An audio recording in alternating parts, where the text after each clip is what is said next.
You need to move out. My sister is pregnant, and she can't have an outsider in my home. That's what my wife said. In my house. That I bought with my parents' life insurance. Look, I'm not saying I'm employee of the year material, but I'd been busting my ass for 6 solid months trying to land this promotion. We're talking late nights that turned into early mornings, takeout dinners eaten cold at my desk, because I forgot they existed, and enough caffeine pumping through my veins to power a small European country. My sleep schedule was basically a suggestion at that point, and I'm pretty sure my coworkers thought I'd moved into the office because they kept finding me there at ungodly hours, squinting at spreadsheets like they held the secrets to eternal life. So when my boss finally called me into his office and told me the position was mine, I didn't just feel relieved. I felt vindicated. All those sacrifices, all those missed happy hours and canceled weekend plans, all the times I chose Excel over sleep, it had finally paid off. I wanted to celebrate properly, you know? Pop some champagne. Maybe go to that steakhouse downtown where they serve portions big enough to feed a family of 4. Really live it up for once. But my wife Lydia had other ideas. We should have a dinner party, she said, already scrolling through her contacts like she was assembling the Avengers. Nothing too fancy, just family. My parents would love to celebrate with us, and we haven't seen Carla and Dean in forever. The way she said us should have been my first red flag, but I was riding high on that promotion dopamine, so I agreed. Sure, why not? A nice family dinner sounded wholesome, normal even. I figured we'd eat some good food, accept some congratulations, maybe endure an awkward toast from my father-in-law Frank, and call it a night. So we went all out. I'm talking full Pinterest mom mode here. Lydia set the table with the fancy plates we got as wedding gifts and had literally never used because apparently we'd been saving them for some mythical special occasion that never came. She lit candles, the expensive ones that smell like autumn harvest or coastal breeze or whatever marketing genius comes up with those names. She even folded the napkins into those weird swan shapes that look impressive but are completely impractical. The whole setup looked like something out of a magazine spread, the kind where everything's so perfect you know nobody actually lives there. Her parents showed up first, because of course they did. Frank and Martha, the punctuality police, arrived exactly 15 minutes early like they always do, which meant we were still frantically arranging things while trying to make it look like we'd been calmly ready for hours. Then came Carla and Dean, my sister-in-law and her husband, who I'd always thought were relatively normal people. Dean worked in accounting, liked football, made decent small talk about the weather and gas prices, your standard, harmless brother-in-law type. Carla was a teacher, always talking about her students and their latest drama, which honestly could be entertaining in small doses. The dinner started off fine, I guess. We made it through the appetizers without incident, discussed the promotion with the appropriate level of enthusiasm, and I even managed to laugh at Frank's terrible dad jokes about climbing the corporate ladder and moving up in the world. Everything seemed perfectly normal, almost boring in that comfortable family dinner kind of way. I remember thinking, maybe this was a good idea after all. Then we got to dessert, and Lydia's mom started asking Carla about baby names, which was weird, because as far as I knew, Carla wasn't pregnant. But there she was, glowing and rubbing her belly with this serene smile, talking about Madison or Sophia, or one of those names that every other kid born in the last decade has. I sat there, fork halfway to my mouth with a piece of chocolate cake that suddenly didn't look so appetizing, feeling this weird tension building in the room like everyone knew something I didn't. That's when Lydia cleared her throat in that specific way that means she's about to say something she's been rehearsing. You know that throat clear? The one that's less, excuse me, I have a tickle, and more. I'm about to drop a bomb, and I've been practicing this speech in the mirror. My stomach dropped before she even opened her mouth because I just knew, that whatever came next was going to suck. So, Lydia began, looking at her plate instead of at me, which was red flag number 2000. We've been talking, and we think it would be best if you moved out for a while. She said it so casually, like she was suggesting we try a new restaurant or switch to a different brand of laundry detergent. My sister is pregnant, and she really needs a calm, stress-free environment to recover after the baby comes. She can't have an outsider in my home during such a delicate time. I blinked. Then I blinked again, because surely I'd misheard. I'm sorry, what? You're home. The words came out slower than I intended, each one carefully pronounced because my brain was still trying to process what I'd just heard. You mean the house I bought? The one I purchased with my parents' life insurance money after they died. That home. The silence that followed was the kind you could cut with a knife. Hell, you could have cut it with a spoon. Even the fork in my hand seemed to freeze midair, like it was as shocked as I was, and wanted to just piece out of this situation entirely. I looked around the table, at Frank, who suddenly found his napkin fascinating. At Martha, who was doing that thing where she presses her lips together real tight. At Dean, who looked like he wanted to crawl under the table and hide. And at Carla, who had the audacity to look mildly annoyed, as if I was the one being unreasonable. An outsider? I repeated, because apparently, we were just going to gloss over the whole my home thing. I'm your husband. I've been your husband for 3 years. I'm the guy whose name is on the mortgage, the deed, and every utility bill. But sure, yeah, I'm the outsider here.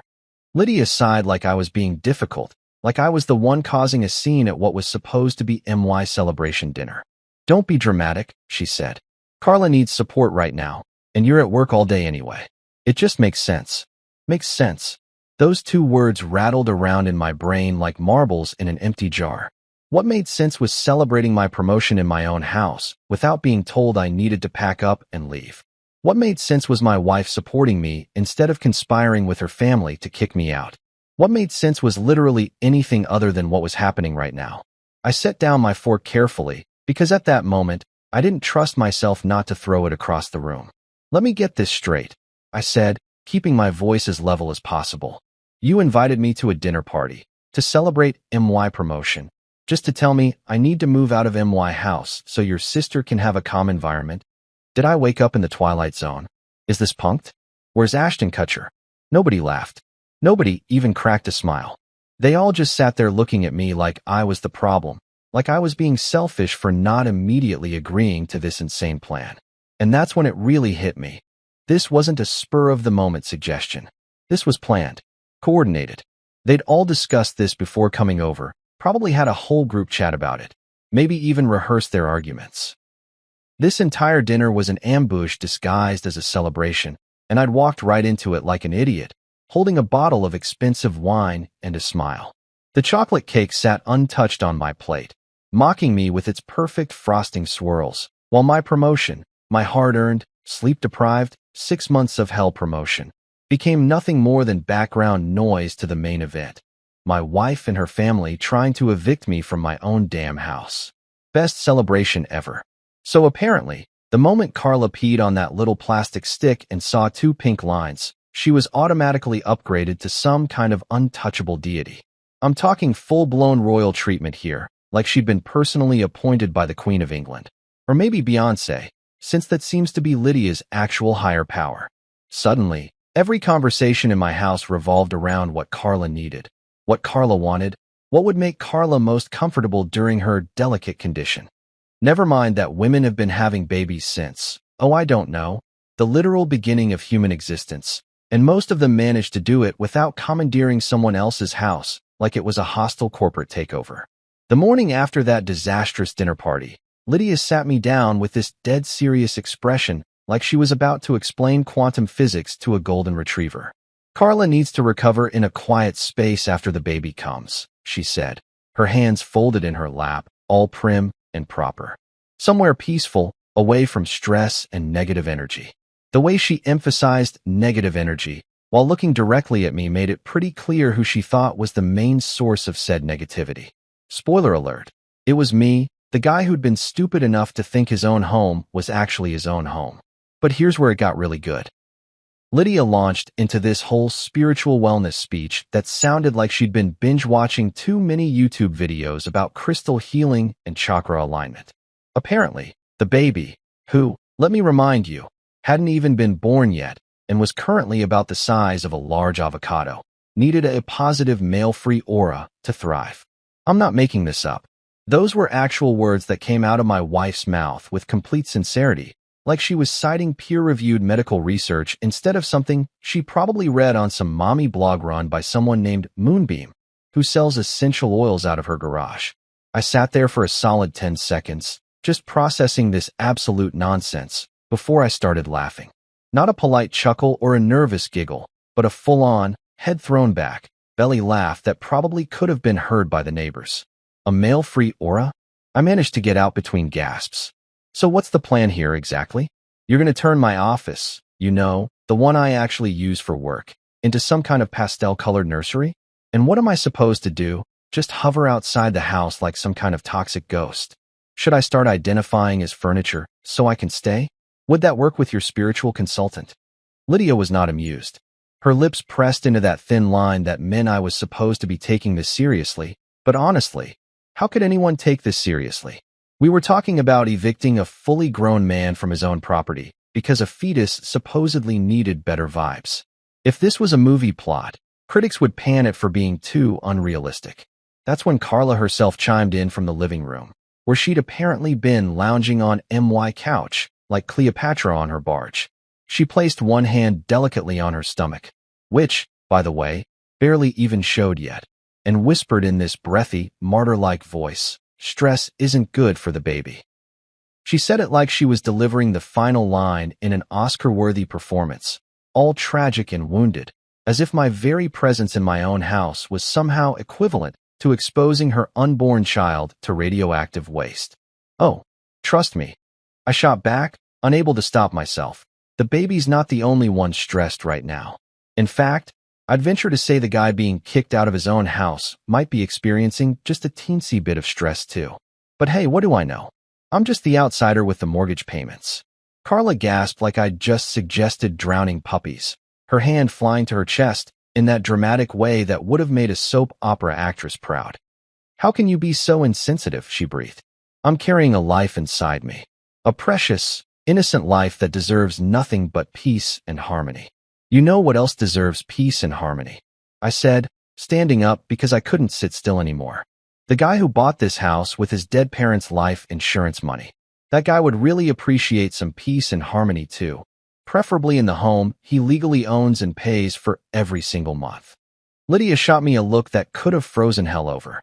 "Don't make this harder than it needs to be," she said in that condescending tone that made me want to bang my head against the wall.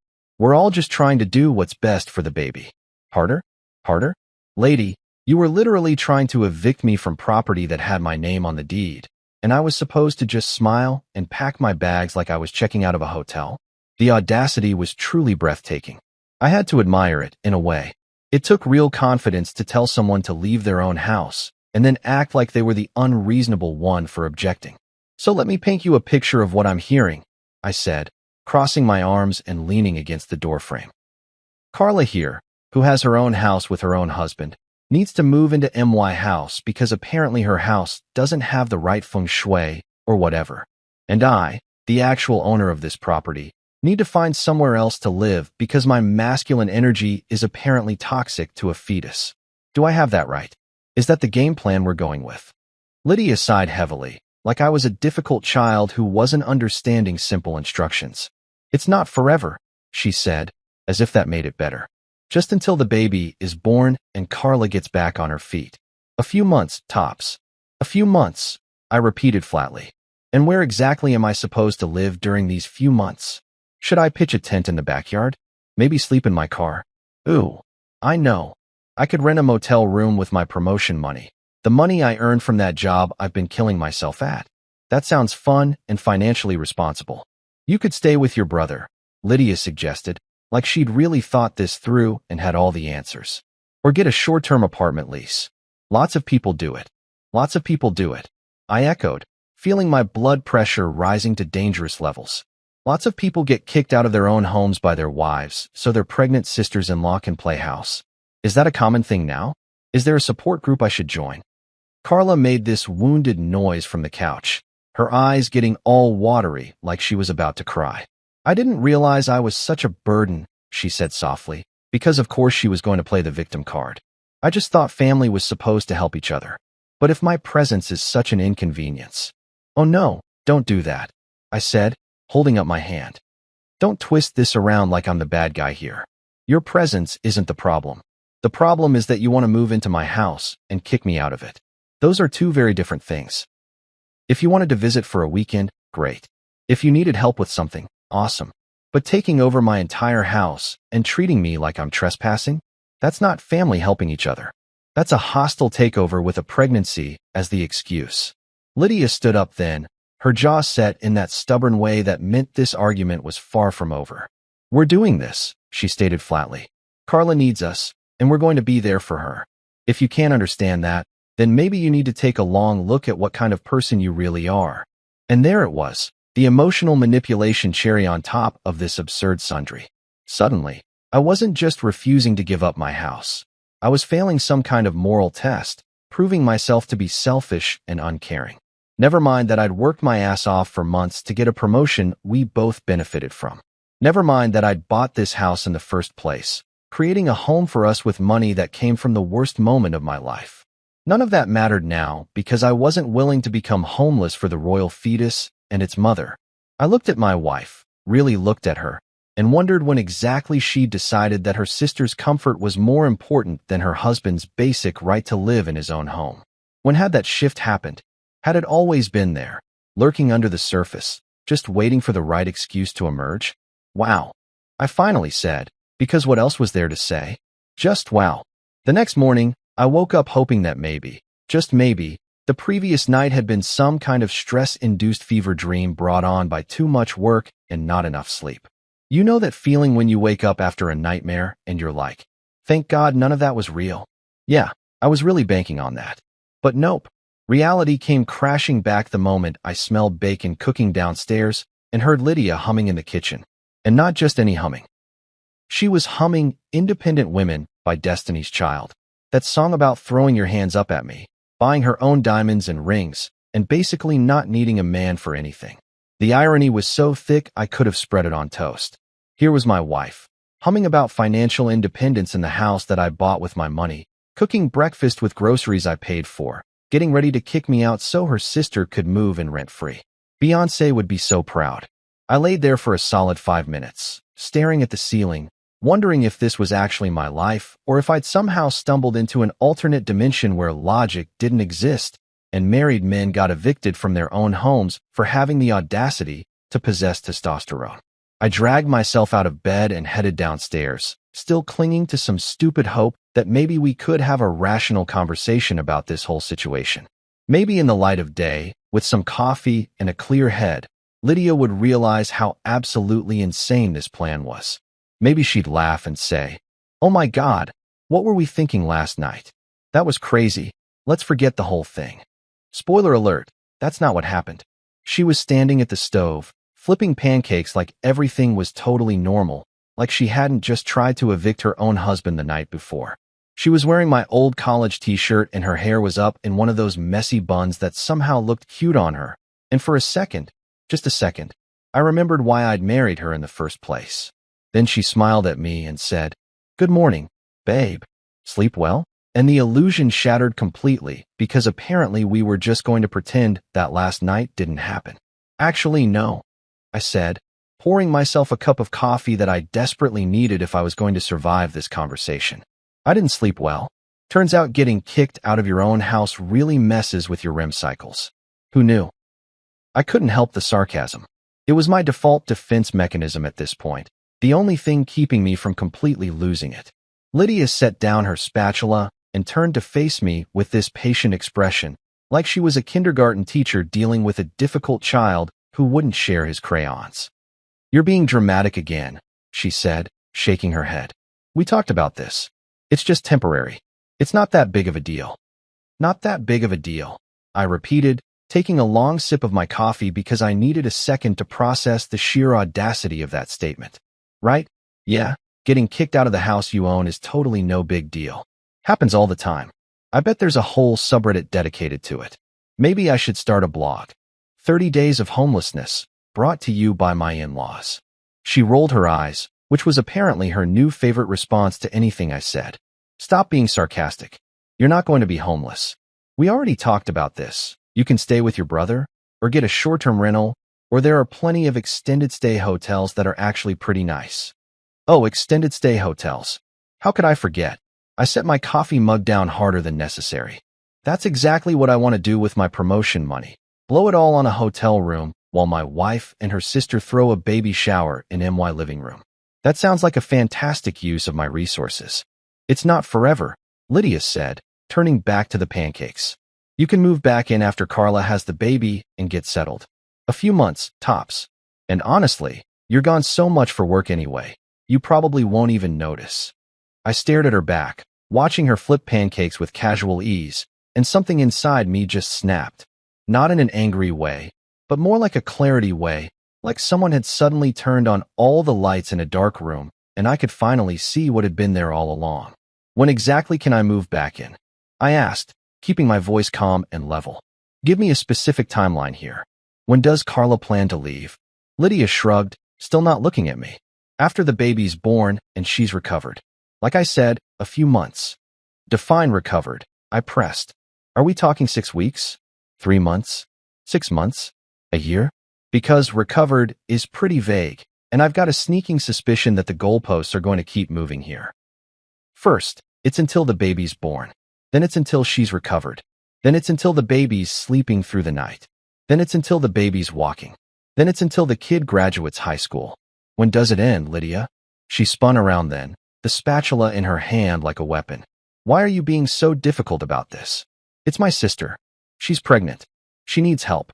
I don't understand why you can't just be supportive for once in your life. For once in my life? I laughed, but there was no humor in it. I've been supportive our entire marriage. I supported you when you wanted to quit your job to find yourself. I supported you when you spent $3,000 on that pottery class you went to twice. I supported you when you decided we needed to redecorate the entire house even though there was nothing wrong with it. I've been nothing but supportive. But asking me to give up my house, the house I bought with my parents' life insurance money, the last tangible thing I have from them. So your sister can play house? That's not support. That's self-destruction. Lydia's eyes got that dangerous glint in them, the one that meant she was about to say something she knew would hurt. Your parents would want you to help family, she said quietly, and damn if that didn't hit exactly where she intended it to. Don't, I said, my voice tight. Don't you dare use my dead parents to manipulate me into giving up the one thing they left me. That's low, even for this situation. I'm just saying. No, I cut her off. You don't get to just say anything about my parents. They left me that money so I could have security, so I could build a life. They didn't leave it to me so I could fund your sister's extended vacation in a house that she has zero claim to. The kitchen went silent except for the sizzle of pancakes burning on the stove. Lydia grabbed the pan and moved it off the heat, and for a second, I thought maybe, just maybe, I'd gotten through to her. Maybe she'd realize how messed up this whole situation was. Instead, she set the pan down and said, "You can stay until next week. That should give you enough time to find somewhere to go."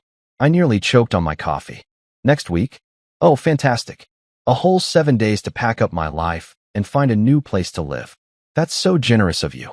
Should I send you a thank you card? Maybe some flowers? A fruit basket?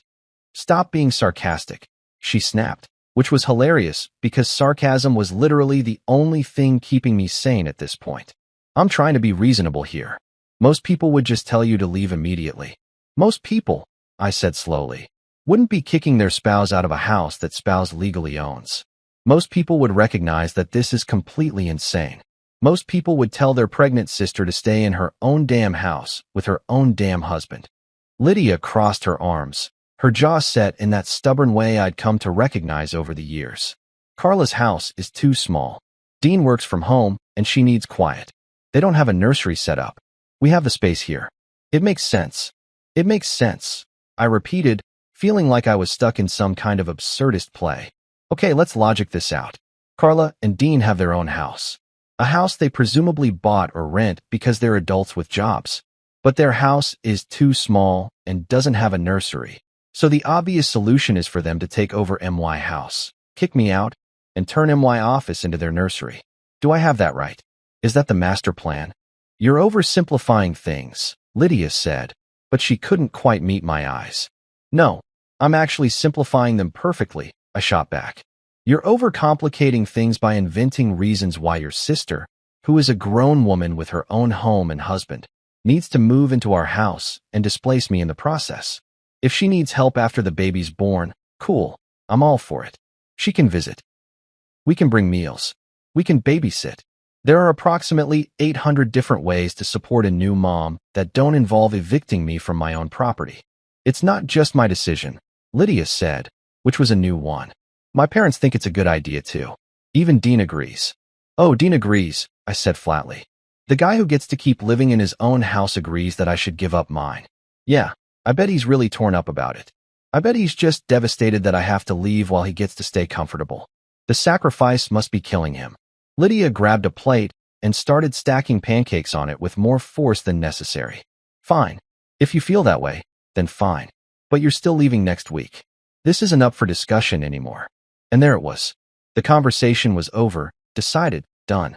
No more debate, no more discussion, just a unilateral declaration that I needed to get out of my own house by next week. I stood there in my kitchen, drinking my coffee, watching my wife make breakfast like she hadn't just given me an eviction notice, and I thought about how quickly things could fall apart. One promotion, one dinner party, one pregnancy announcement, and suddenly I was the outsider in my own home, counting down the days until I had to pack up and leave. Should I book a U-Haul? I asked, my voice dripping with sarcasm. Or just pack myself into a suitcase? I want to make sure I'm following proper eviction protocol here. Lydia didn't even look up from her pancakes. Whatever you think is best, she said. And somehow, that was even worse than if she'd yelled. That evening, Lydia's parents showed up at the house unannounced, which should have been my first clue that this wasn't going to be a casual visit. Frank and Martha didn't just drop by without a reason. These were people who scheduled their bathroom breaks and planned their grocery trips with military precision. So when I heard the doorbell ring at exactly 7 o'clock, because of course it was exactly 7, and saw them standing on the porch looking all serious and official, I knew I was about to get ambushed for the second time in as many days. We need to talk, Frank said as he walked through the door, not even waiting for an invitation.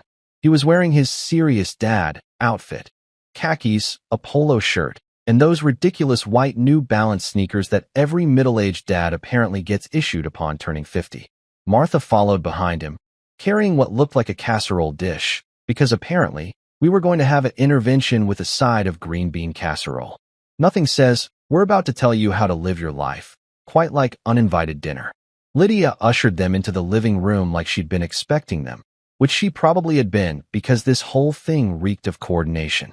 I stood in the doorway, still holding the beer I'd opened approximately 30 seconds before they arrived, watching this scene unfold and wondering if this was what it felt like to be on trial. Should I hire a lawyer? Was I allowed to have legal representation at a family meeting? Could I plead the fifth? Frank settled himself into my favorite armchair, naturally, and adjusted his glasses in that way that meant he was about to deliver a lecture. Martha perched on the edge of the couch, her hands folded in her lap, looking like she was about to lead a prayer circle. Lydia sat next to her mother, and the three of them stared at me expectantly, waiting for me to sit down so they could begin whatever fresh hell they had planned. So, I said, staying exactly where I was because screw it, this was still my house for another few days. Is this an intervention? Should I be worried? Are we about to talk about my feelings?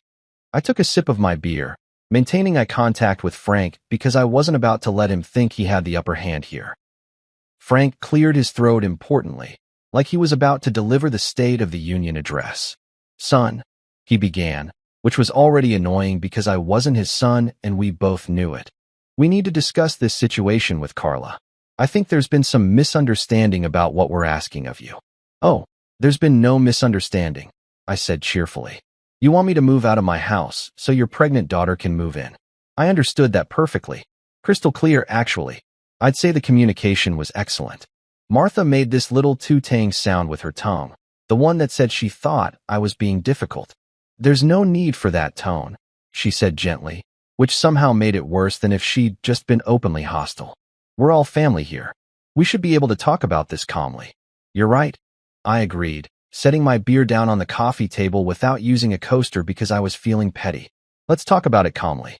Let's calmly discuss why everyone thinks it's totally reasonable for me to give up the house I bought with my dead parents' money so that your daughter, who has her own house, her own husband, and presumably her own furniture, can set up camp here instead.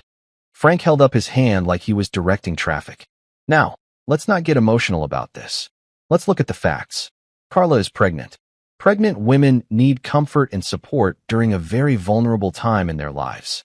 Surely you can understand that. Oh, absolutely, I said, nodding enthusiastically.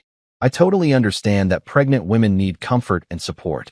What I don't understand is why that comfort and support has to happen in MY house at the expense of MY living situation. See, that's the part that's tripping me up. Help me understand the logic here, Frank. He shifted in his seat, clearly not expecting pushback. Frank was used to people just nodding along with whatever he said, probably because most people didn't want to deal with the headache of arguing with him. But I was already living in Headache Central, so what did I have to lose? It's not about logic, Martha chimed in, leaning forward with her hands clasped. It's about family. It's about being there for each other when times are hard. Carla shouldn't have to feel like a guest in her condition. She needs to feel safe and secure and welcome. Safe and secure and welcome, I repeated slowly. Got it. And me feeling safe and secure and welcome in the house I actually own. That's not important? Or does that not count because I'm just the guy who signs the mortgage checks?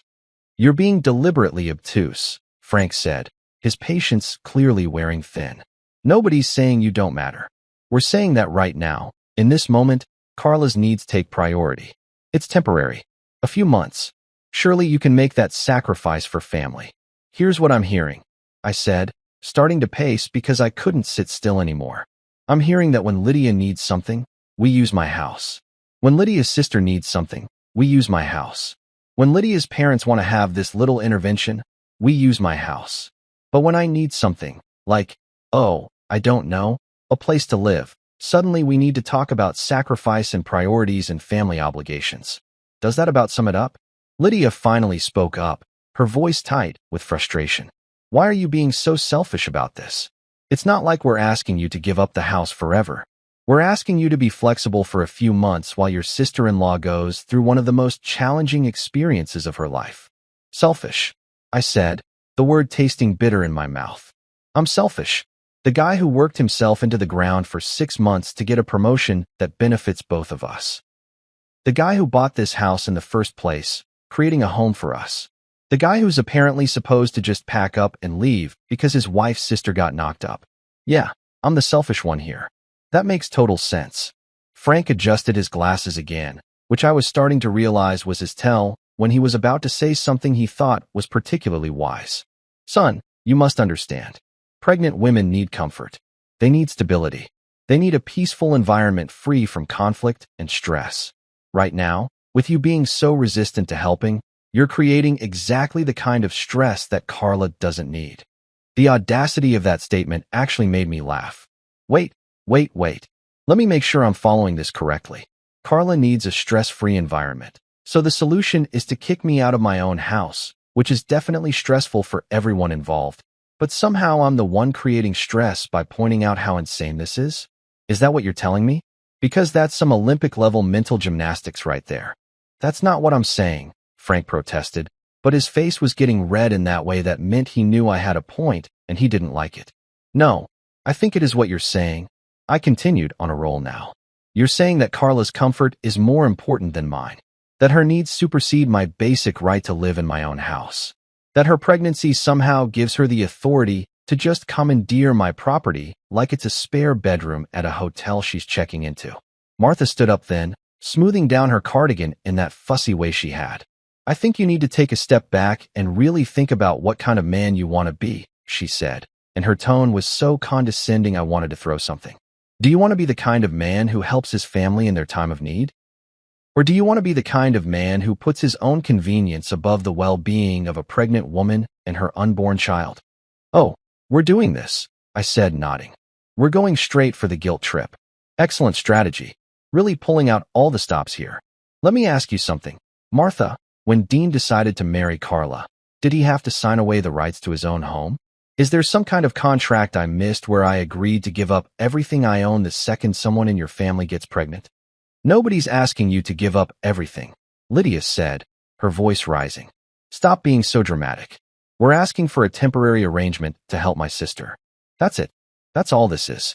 A temporary arrangement in MY house. I emphasized, pointing at the floor. The house I bought.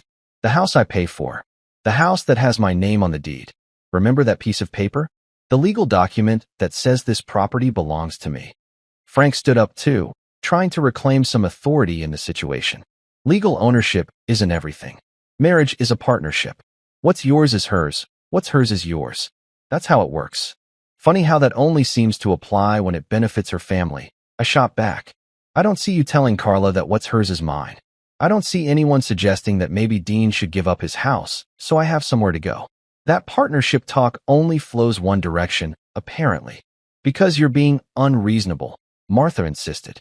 Carla can't have an outsider in the house during her recovery period. She needs privacy and peace. Surely you can understand that. There it is again, I said, throwing my hands up. The outsider. I'm the outsider in my own house.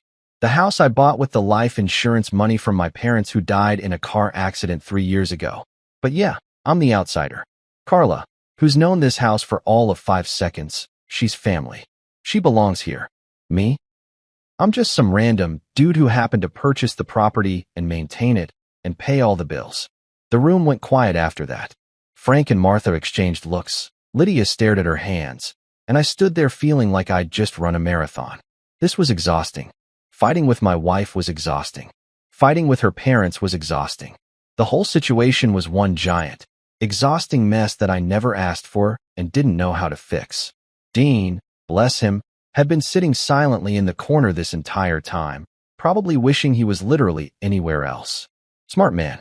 He hadn't said a single word, just sat there looking uncomfortable while his wife's family tried to strong-arm me into homelessness. I almost respected him for keeping his mouth shut. At least he had the sense to stay out of this dumpster fire.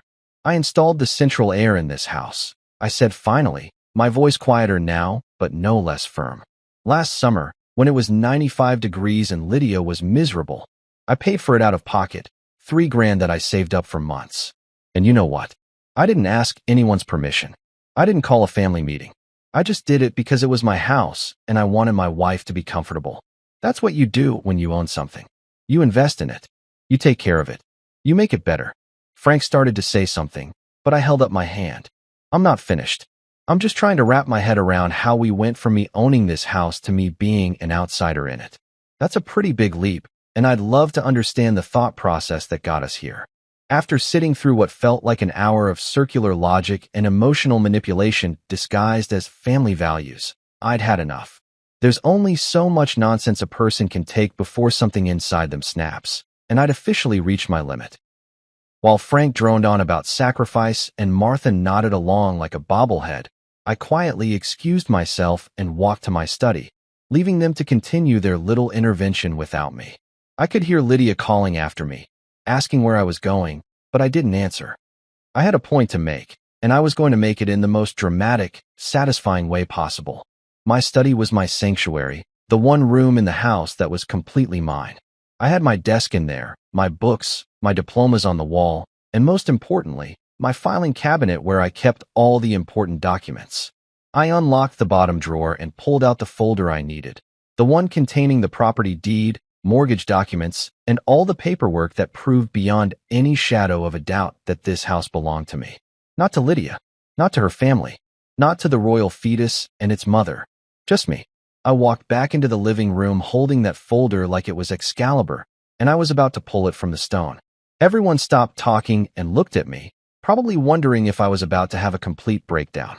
Honestly, I was wondering the same thing, but I was too committed to the bid at this point to back down now. I opened the folder, pulled out the property deed with its fancy embossed seal and official-looking signatures, and laid it gently on the coffee table in front of Frank and Martha. It was a power move, sure, but sometimes you've got to fight absurdity with drama. Quick question, I said, my voice unnaturally calm considering the rage simmering just below the surface. I was smiling too, which probably made me look slightly unhinged, but I didn't care. Can someone do me a favor and read the name on this document? Out loud. For the whole class. Frank leaned forward, squinting at the paper through his glasses. His face was doing this interesting journey from confused to uncomfortable to something that looked suspiciously like, oh crap, we didn't think this through. Martha picked up the deed and held it closer, like maybe if she adjusted the distance it would say something different. Carla, who'd been lounging on the couch like Marie Antoinette, suddenly sat up straighter and blinked at the paper like she was trying to decode ancient hieroglyphics. The silence was absolutely golden. I could practically hear the gears grinding in their heads as they tried to figure out how to spin this in a way that still made me the bad guy. It was like watching people try to solve a Rubik's Cube while wearing oven mitts. Technically possible, but ultimately futile and painful to watch. That's right, I said, letting my smile widen into something that definitely crossed the line into slightly manic territory. That name you see right there? The one that's printed in official, legal, can't argue with it text? That's mine. All mine. Not Lydia's. Not Mr. and Mrs. Not the family. Just me. Solo. Population 1. I pointed at the deed for emphasis, even though everyone was already staring at it like it had personally betrayed them.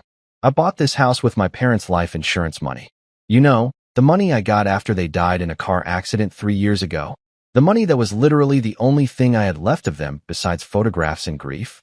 Yeah, I used that money, every single penny of it, to buy this house. This house that we're currently sitting in. This house that apparently everyone thinks belongs to the collective family consciousness instead of the guy whose name is on the legal documents. Frank opened his mouth, probably to launch into some speech about how legal ownership doesn't matter when it comes to family or some other Hallmark card nonsense. But I held up my hand. Before we start talking about technicalities and semantics and how it's not about ownership, it's about what's right, let me just say this. It is absolutely about ownership. That's literally what ownership means. I own this house. I pay the mortgage every month. I pay the property taxes. I pay for the utilities, the maintenance, the repairs, and that one time the water heater exploded and flooded the basement. Me. Not we. Not us. Me. Lydia made this sputtering sound from her corner, like a car engine trying and failing to start. That's just a technicality, she managed to get out, and I almost laughed because of course that's where she'd go with this. When facts don't support your argument, just call them technicalities and move on. A technicality? I repeated, picking up the deed and holding it up like Simba in The Lion King. This isn't a technicality. This is a legal document. This is proof of ownership.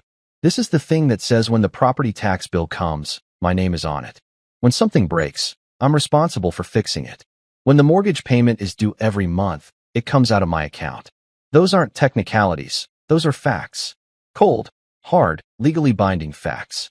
I set the deed back down on the table, making sure it was perfectly centered so everyone could see it clearly. So before we continue this conversation about how I need to move out so Carla can move in, maybe we should establish something really important. Whose house is this, actually? And just to make things crystal clear for anyone who's still confused, the answer is mine. It's my house. I bought it. I own it. And the last time I checked, you can't evict the owner of a property from his own property just because his sister-in-law is pregnant and wants a change of scenery. Frank cleared his throat, clearly uncomfortable but not quite ready to admit defeat. Son, nobody's saying the house isn't yours legally. Oh good, I interrupted. So we agree that it's my house. Legally. Officially. In every way that actually matters. I'm so glad we've established that. Now, with that in mind, can someone explain to me again why I should leave my own house? Use small words, because apparently I'm too stupid to understand why the person who owns the house should be the one to leave it. Carla made a soft whimpering sound, her hand flying to her stomach in that dramatic gesture that was starting to feel like a nervous tic. I can't believe you're being so cruel about this, she whispered. I thought family meant something to you. Family does mean something to me, I said. That's why I used my parents' life insurance, the last thing they ever gave me, to buy a house where I could build a life and maybe, someday, have a family of my own. But apparently, that family I was planning to build includes being homeless for an indeterminate amount of time while my wife's sister treats my property like an Airbnb. I looked directly at Lydia. Tell me how that's supposed to work exactly. 2 days later, I came home from work already mentally exhausted from back-to-back meetings and a presentation that had gone way longer than it should have. All I wanted was to walk through my front door, kick off my shoes, collapse on the couch, and maybe order some Chinese food while watching whatever mindless garbage was on TV. Simple pleasures, you know? The kind of basic human comfort that everyone deserves after a long day. But apparently, the universe had other plans for me, and those plans involved teaching me exactly how low people could sink when they really put their minds to it. I walked up to my front door, fishing my keys out of my pocket like I'd done 1,000 times before, and slid the key into the lock. Except it didn't slide. It didn't turn. It didn't do anything except sit there, useless and mocking, refusing to grant me entry into my own damn house. For a solid 10 seconds, I just stood there, jiggling the key and wondering if maybe I'd somehow broken it, or if the lock had frozen, or if I was having a stroke and had forgotten how keys worked. Then reality hit me like a freight train made of audacity and spite. They'd changed the locks. My wife had actually changed the locks on my own house while I was at work, like I was some kind of tenant who'd stopped paying rent instead of the guy whose name was on the property deed. I tried the key again, just to make absolutely sure I wasn't losing my mind. But nope, same result. The key that had worked perfectly fine that morning was now about as useful as a chocolate teapot. For a second, I genuinely thought maybe I'd gone to the wrong house. I actually looked around, checking the address numbers and the mailbox, making sure this was really my place. Yep, same house number. Same ugly garden gnome that Lydia had insisted we needed for curb appeal, even though it looked like something out of a nightmare. Same driveway with the crack in the concrete that I kept meaning to fix. This was definitely my house. I just apparently wasn't allowed inside it anymore. That's when I saw movement in the front window, and my blood pressure spiked so fast I'm surprised I didn't have an aneurysm right there on my own porch. It was Carla, standing there behind the curtain, and I swear to God she was smirking. Not a subtle little smile, but a full-on Disney villain smirk, the kind that said, "I've won and you've lost, and there's nothing you can do about it." She looked like Scar from The Lion King right after he pushed Mufasa off the cliff, absolutely radiating smug satisfaction. I walked closer to the window, my briefcase still in my hand, trying to process what I was seeing. Carla didn't even have the decency to look ashamed or uncomfortable. She just stood there, one hand on her belly like she was cradling the Holy Grail itself, watching me with this expression that can only be described as triumphant. "You can't throw out a pregnant woman," she yelled through the glass, her voice muffled but still plenty audible. The audacity of that statement almost made me laugh. Almost. I was too busy being absolutely furious to appreciate the irony.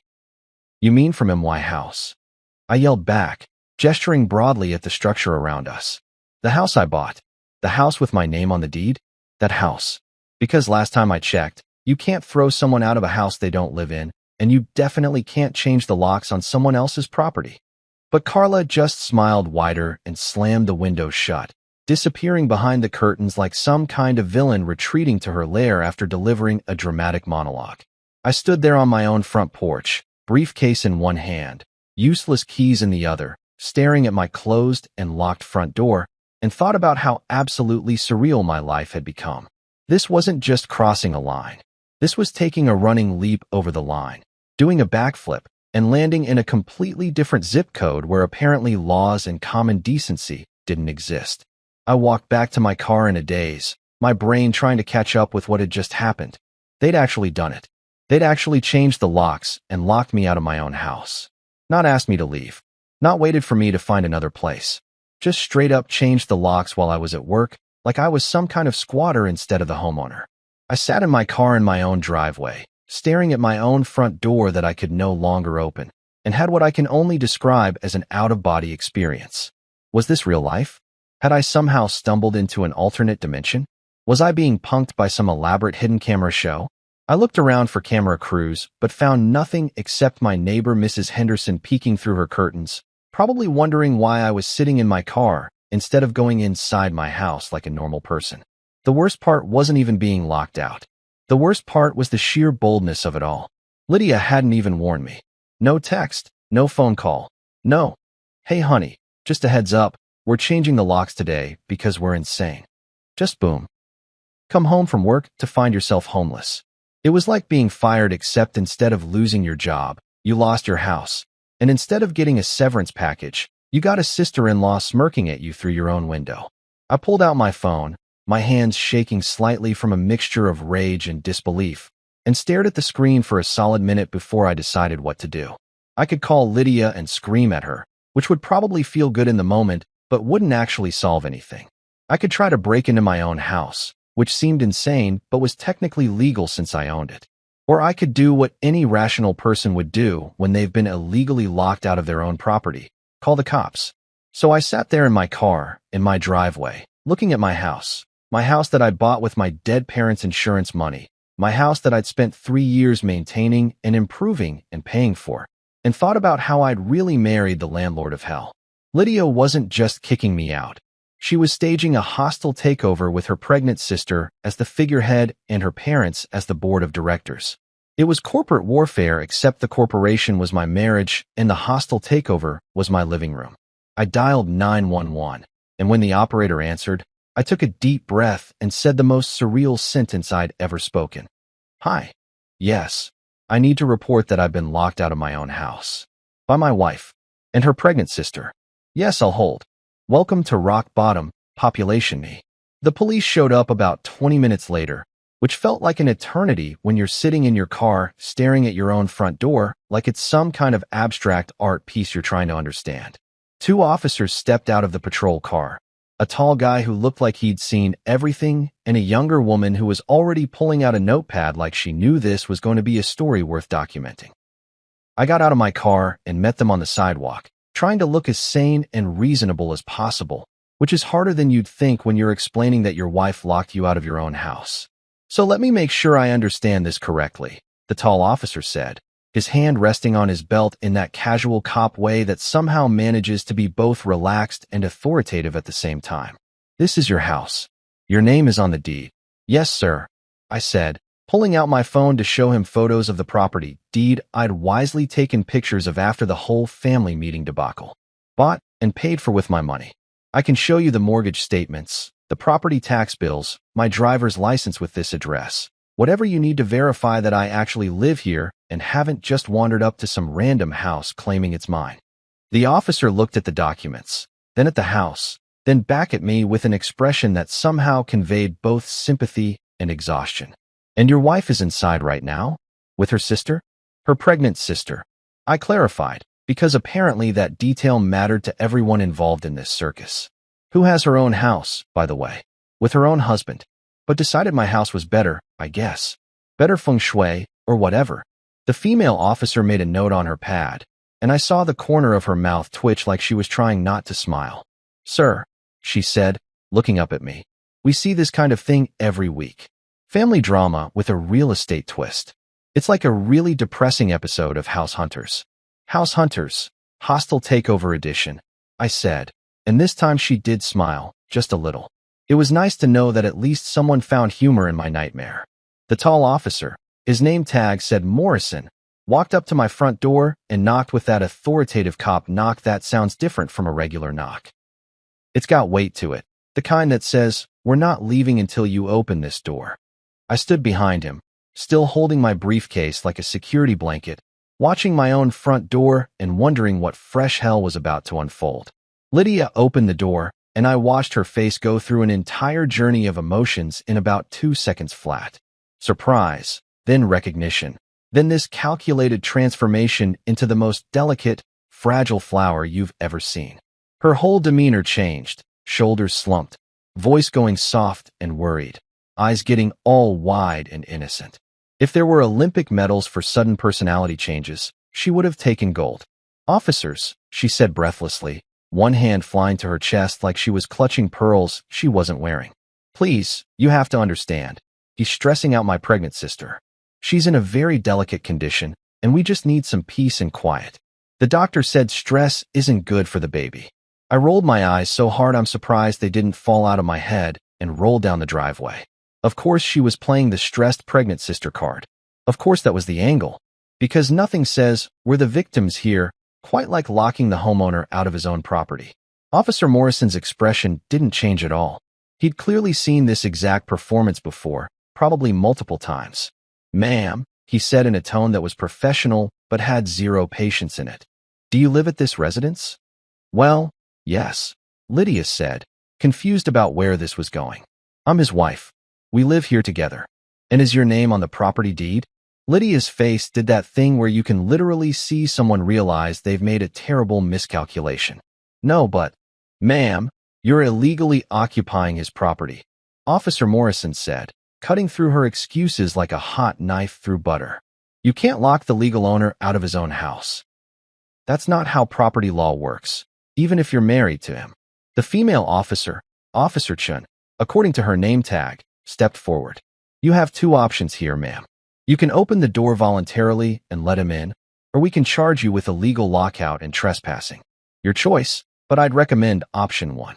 I stood there sipping my coffee that I'd grabbed from my car's cup holder, watching this unfold like it was the season finale of my favorite legal drama. This was better than anything on TV. This was justice in real time, and it tasted like cheap gas station coffee and vindication. From somewhere inside the house, I heard Carla wail like someone had just told her Christmas was canceled.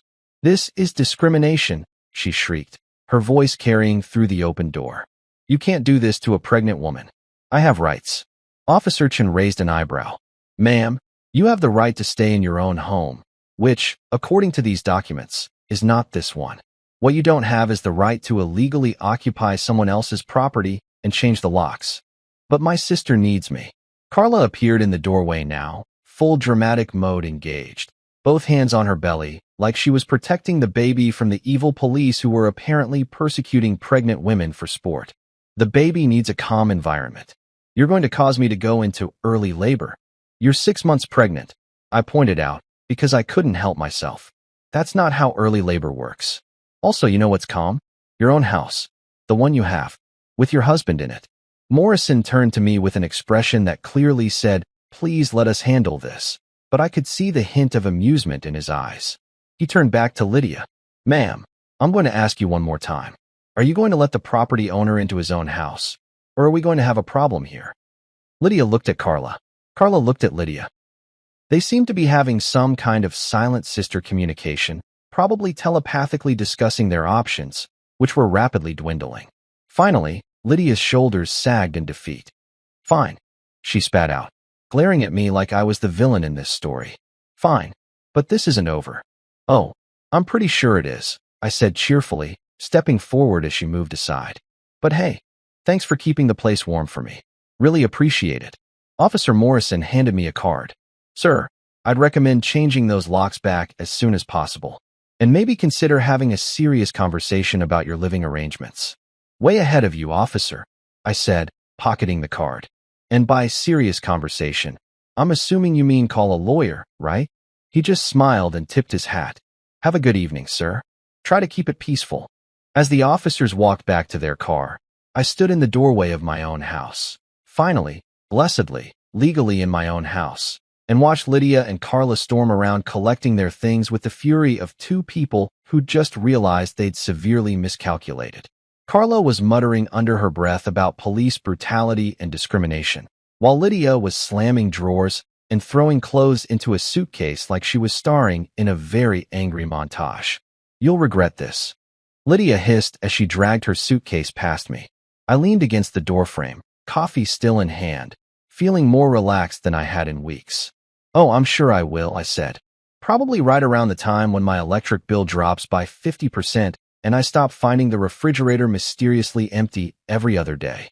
They left in a fury of slammed doors and squealing tires, and I stood there in my quiet, peaceful, legally mine house and smiled. It was a good day to be right. They finally left, and let me tell you, watching them pack up and storm out of my house was more satisfying than any promotion, any raise, any achievement I'd ever earned in my entire professional life. Lydia was throwing stuff into suitcases like she was trying to set a world record for aggressive packing, her face red and furious, muttering things under her breath that I'm pretty sure would have made a sailor blush. Carla was doing her wounded gazelle routine, limping around like the victim of some great injustice, clutching her belly and sighing dramatically every 30 seconds in case anyone forgot she was pregnant for even a moment. The whole production took about 45 minutes, which felt like watching the world's angriest, slowest-moving tornado tear through my house. They grabbed clothes, toiletries, Carla's weird collection of essential oils that apparently were supposed to promote positive energy, but seemed to mostly just make everything smell like a candle store had exploded, and about 17 different throw pillows that Lydia had insisted we needed for the couch. I stood there leaning against the wall, arms crossed, watching the whole show with what I can only imagine was the most infuriating smile plastered across my face. Every time Lydia walked past me with another armload of stuff, she'd shoot me a look that could have melted steel. Pure, concentrated hatred mixed with disbelief that I'd actually had the audacity to call the police on my own wife and her precious pregnant sister. How dare I enforce my legal rights to my own property? How dare I refuse to be homeless? The absolute nerve of me, right? At one point, as she was struggling with a particularly overstuffed suitcase, Lydia stopped right in front of me and hissed, "You'll regret this. Mark my words. You're going to wake up one day and realize what a huge mistake you've made, and by then it'll be too late." I took a long, deliberate sip of the coffee I'd been nursing this whole time. It was cold by now, but I didn't care because it was a prop and I was committed to the bit, and smiled even wider. "Oh, I'm absolutely sure I will," I said, my voice dripping with sarcasm so thick you could have spread it on toast. "I'm sure I'll regret having my own space back. I'm sure I'll regret being able to control my own thermostat without a committee vote.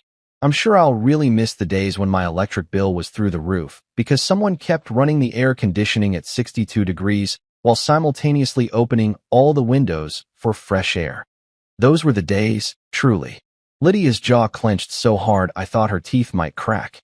"You've changed," she said, like it was an accusation. "You're not the man I married. You're cold. You're heartless. You're selfish." "No," I corrected her, still maintaining that infuriating smile that I knew was driving her absolutely insane. "I'm warm. Actually, for the first time in weeks, I'm going to be perfectly comfortable because I can finally adjust my thermostat without someone telling me that the baby needs a specific temperature range that apparently only exists in a narrow band between Arctic tundra and surface of the sun. I'm going to be so warm and so comfortable in my own house that I own and pay for." Carla emerged from the guest room then, dragging a bag behind her and looking like she'd just survived a natural disaster instead of being politely asked to leave someone else's property by uniformed police officers. "I can't believe you're doing this to me," she whimpered, her voice all breathy and wounded. "I'm pregnant. I'm vulnerable. I needed help, and you just threw me out onto the street like garbage." "Threw you out onto the street?" I repeated, incredulous. "You're going back to your own house. The one you have. The one with your husband in it, and presumably furniture and electricity and all the amenities of modern living. You're not being thrown onto the street. You're being asked to return to your own property. There's a difference, and I know you know what that difference is because you're not actually stupid, just incredibly entitled." She gasped like I'd slapped her, which was her go-to move when someone called her out on her nonsense. Dean appeared behind her, carrying the last of their bags and looking like a man who just wanted this entire ordeal to be over so he could go home and pretend it never happened. Smart man, Dean.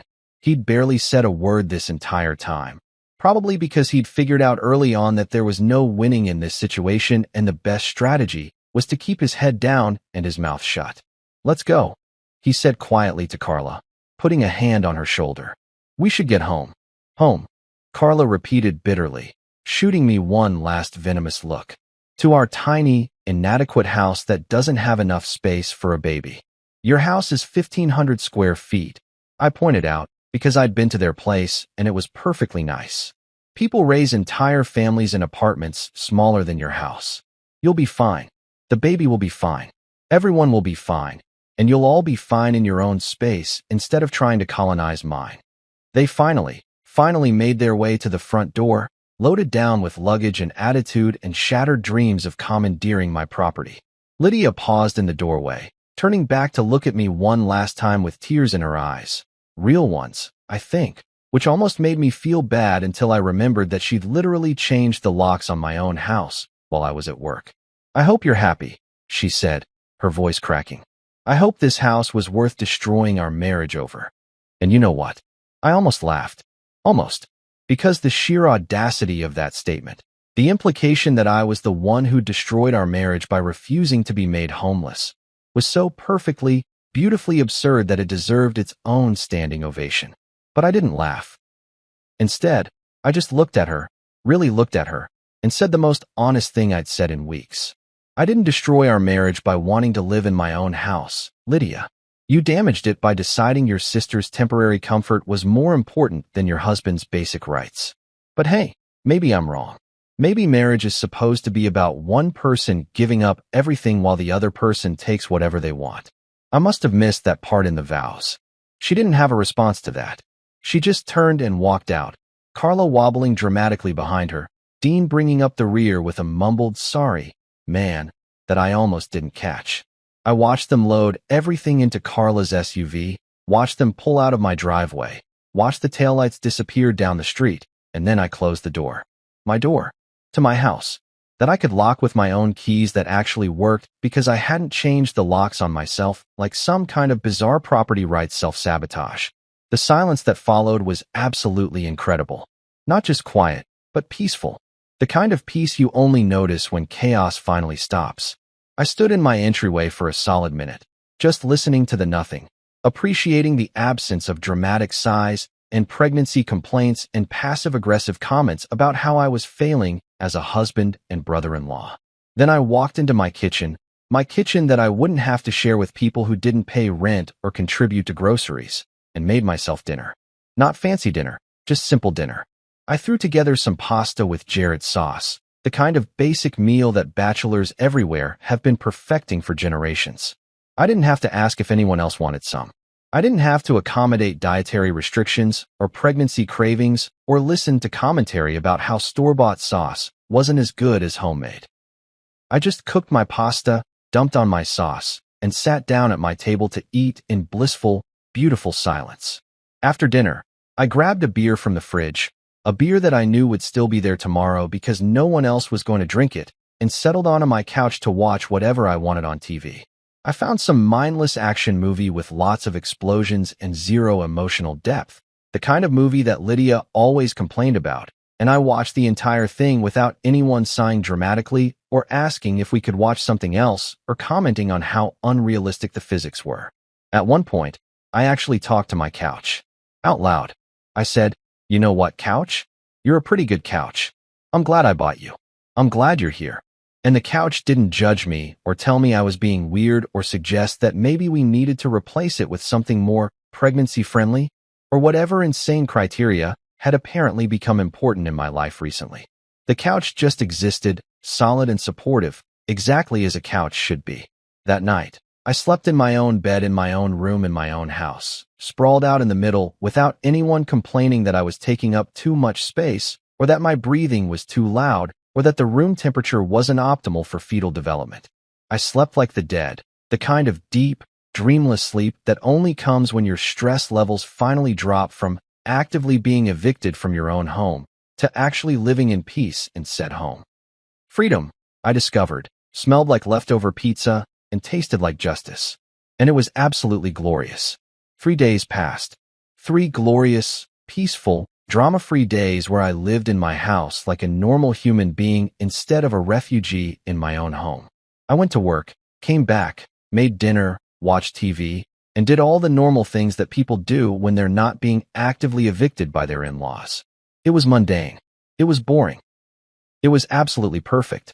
I'd even started sleeping through the night again, without waking up in a cold sweat wondering if I'd find a "you must vacate" notice taped to my bedroom door. On the 4th day, my phone rang while I was making breakfast. Just simple scrambled eggs and toast. Nothing fancy. But I was actually enjoying the process because nobody was hovering over my shoulder telling me I was using too much butter or that the toast was too dark or that the eggs needed to be cooked a specific way for optimal nutrition.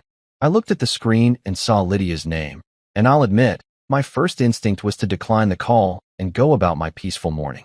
But curiosity got the better of me. What could she possibly have to say now? Was she calling to apologize? To admit she'd been completely insane? To beg for forgiveness?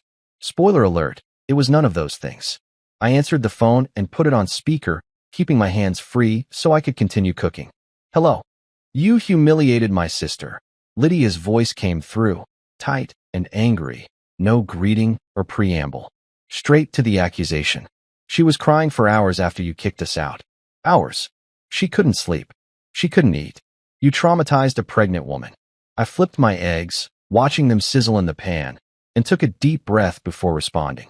Was she crying before or after the police explained that you can't illegally occupy someone else's property and change the locks? because I feel like that's an important timeline distinction here. Also, I didn't kick you out, the law did. I just happened to be the guy who owned the house you were trying to steal. We weren't trying to steal anything. Lydia snapped, and I could practically see her face getting red through the phone. We were trying to help family. We were trying to provide a safe space for my sister during a vulnerable time. But apparently, you care more about property rights than you do about human beings. Oh, we're doing the guilt trip thing, I said, sliding my eggs onto a plate. Cool, cool. Let me just grab my scorecard here. So far today, I'm apparently a heartless monster who values property over people. Yesterday, according to your mom's text that I ignored, I was a selfish husband who doesn't understand family values. The day before that, your dad called me. Yeah, that happened, and said I was prioritizing materialism over relationships. It's like you guys have a whole PR campaign going, and I'm the villain in all your group chats. This isn't a joke, Lydia said, her voice rising. Carla is genuinely distressed. The doctor said stress isn't good for the baby, and you've caused her nothing but stress since this whole thing started. I sat down at my kitchen table with my breakfast and my coffee, getting comfortable because I could tell this was going to be a long conversation. Let me ask you something, I said, cutting into my eggs. When exactly did I become responsible for Carla's stress levels? Was there a ceremony I missed? Did I sign a contract? Because from where I'm sitting, Carla's stress is coming from the fact that she tried to take over my house, got told no by law enforcement, and now has to live in her own perfectly adequate house with her own husband. That's not stress I created. That's consequences she earned. You've changed, Lydia said, and there was something in her voice now, something that sounded almost like sadness mixed with disbelief. The man I married would never have called the police on his own family. He would never have been this cold and calculating. What happened to you? I set down my fork and stared at my phone sitting on the table, speaker mode making Lydia's voice fill my quiet kitchen. What happened to me? I repeated slowly. I'll tell you what happened to me. I worked my ass off for 6 months to get a promotion. I came home thinking we'd celebrate together, like partners, like a team. Instead, I walked into an ambush where my wife and her entire family told me I needed to leave my own house. Then, when I refused to voluntarily become homeless, you changed the locks while I was at work. So yeah, maybe I have changed. Maybe getting kicked out of your own home by the people who are supposed to love you will do that to a person. There was silence on the other end for a moment, and I almost thought she'd hung up. Then she spoke again, quieter now. I thought you'd understand. I thought you'd want to help. I did want to help, I said, picking up my coffee mug. I still want to help. But there's a difference between helping and being a doormat. You want me to help? Great. I can bring meals. I can babysit. I can be supportive in about 1,000 different ways that don't involve me giving up my home. But that's not what you wanted, was it? You didn't want help. You wanted complete surrender. That's not fair, Lydia protested. Isn't it? I challenged. You didn't ask me to help Carla. You told me to move out. You didn't suggest ways we could support her together. You tried to evict me. There's no universe where that's reasonable, Lydia. None. Another pause, and then she hit me with what she'd probably been building up to this whole time. My parents think you should apologize. I actually laughed out loud. Couldn't help it. The sound just burst out of me like a balloon popping. Your parents think I should apologize, I repeated, still chuckling. That's amazing. That's truly spectacular. Let me guess. They think I should apologize for enforcing my legal rights to my own property? Or maybe for not rolling over and playing dead when you all decided to stage a hostile takeover of my house. They think you should apologize for how you handled it. Lydia clarified, like that made it better. For being so aggressive about it. For calling the police instead of working it out like adults. Working it out like adults, I said, my laughter dying down. You mean like how I tried to have multiple conversations about this and got shut down every time? Like how I explained, repeatedly, that this was my house and I wasn't leaving. Like how I showed you the property deed with my name on it. I tried the adult conversation route, Lydia. You responded by changing the locks. You could have just given us the space we needed, she said, and there was that entitled tone creeping back in. It wouldn't have been forever. Just a few months. A few months, I repeated flatly. And where was I supposed to live during these few months? Did anyone even think about that? Did it occur to anyone that maybe, just maybe, the person who owns the house should get to stay in the house? You could have stayed with your brother, Lydia said, like she'd really thought this through. Or gotten an apartment. You just got a promotion. You can afford it. I set down my coffee mug harder than I intended, and it made a sharp sound against the table. Here's a radical thought. Maybe Carla could use her money to make her own house work for her instead of taking mine. Maybe Dean could rearrange his home office. Maybe they could buy a crib and some baby supplies and turn one of their rooms into a nursery like literally millions of people do every single year. But no, that would require them to be responsible for their own situation instead of making it everyone else's problem. She's my sister, Lydia said, and her voice cracked a little. She needed help. And I'm your husband, I shot back. Or at least I was. I'm not sure what I am now.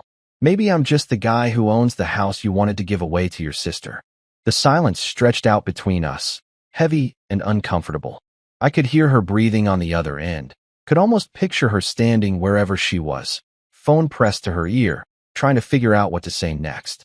Part of me, a small, stupid part, wanted to take it all back, to say we could figure this out, to find some compromise that would make everyone happy.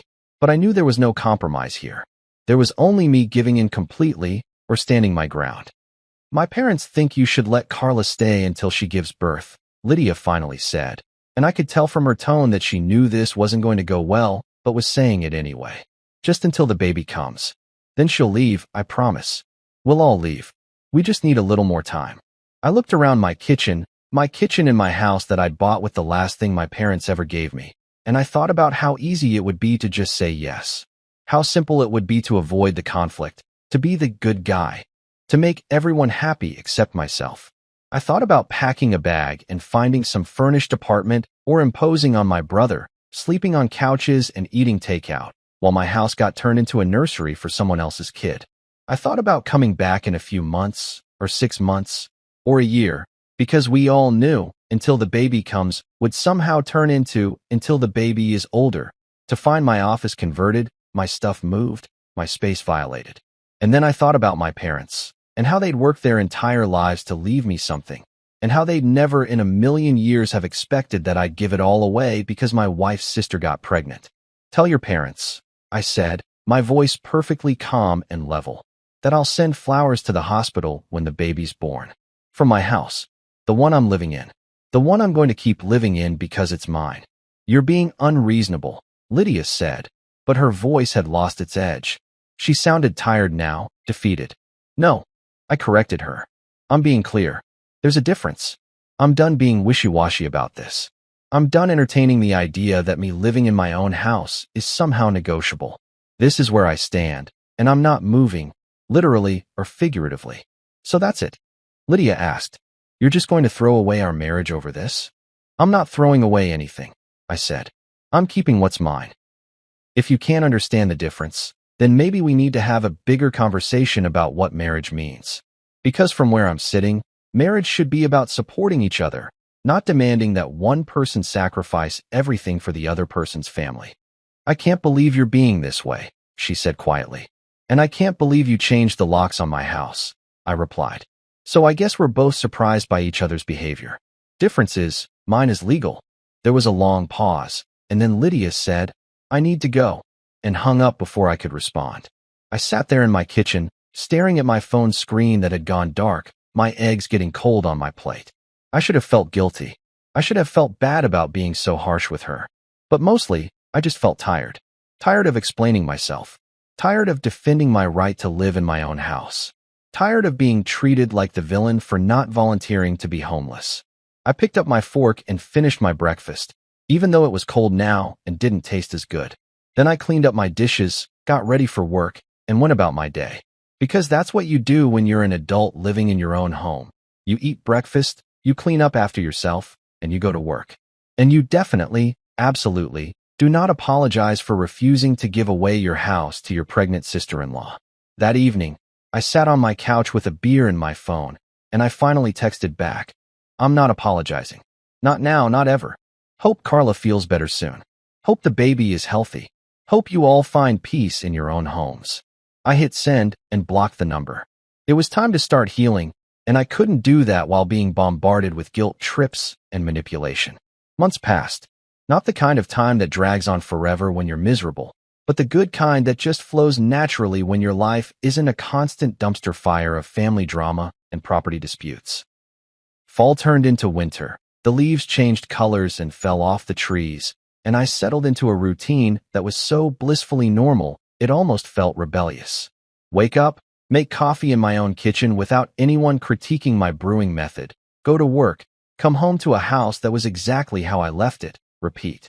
Revolutionary stuff, really. Living like a functional adult in your own home. Someone should write a book about it.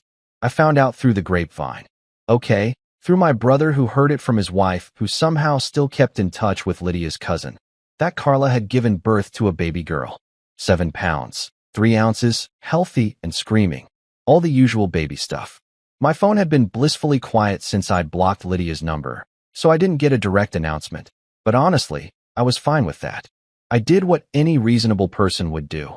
I ordered flowers online, had them sent to the hospital with a card that said congratulations on the new arrival, and went about my day. Professional, polite, completely devoid of guilt or obligation. About a week after the birth, I got a text from Lydia's mom Martha on a number I hadn't blocked yet. She must have gotten clever and used a different phone.